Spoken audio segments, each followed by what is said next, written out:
When I got there, especially in the mountain villages, I was taken back by the access there. The road was really bad. There was a valley with villages destroyed by the earthquake.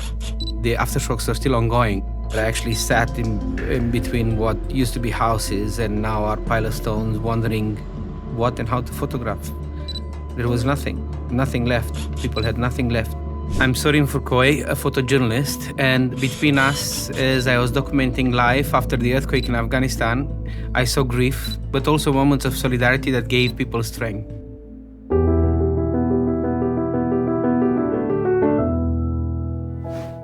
The destruction was unbelievable. I was forced to look for small signs of people having lived there before, like a tea kettle, like clothes left behind by the people in their rush for safety. I've seen some clothes lying on the ground. I asked why they are still there, and one of the survivors broke down, started crying. His name was Hayat Khan, and he said, "Oh, this was my grandchild's teacher." And Hayat was telling me that he was trying to reach for one of his grandchildren when the house started going down, moving down towards the valley. And he described that moment so vividly that he literally watched his grandchild being wiped away with the rest of his house. And him, stretching the hand out to try to reach him, but he couldn't. It was difficult to capture that moment. I put my camera down.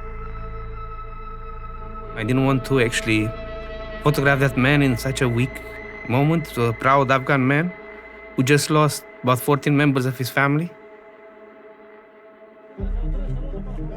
The rebuilding process hasn't started yet. The Taliban authorities have a plan in place, bringing people to a more permanent shelters in camp and medical care, but volunteers have stepped in big time, local businesses, residents trying to help people find a way to make it through and possibly rebuild. Most of the people will spend the winter in a tent camp somewhere, and most of them have no hope that something will be rebuilt before the winter sets in. One of the survivors actually told me that, in a house, you can build a fire to keep warm.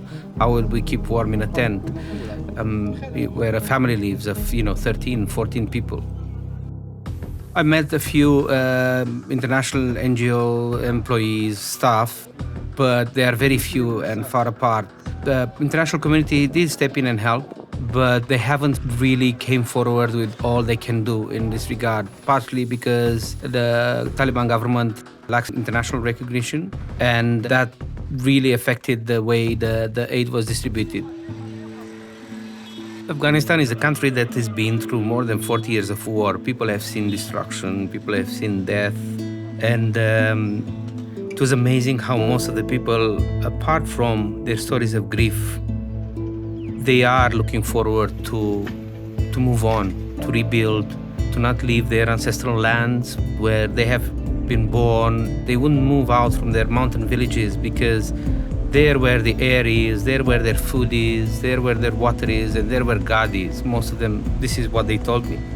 I was really, really encouraged by their resilience, and volunteers that came in and helped. They really gave them strength and gave me hope that things will get better there.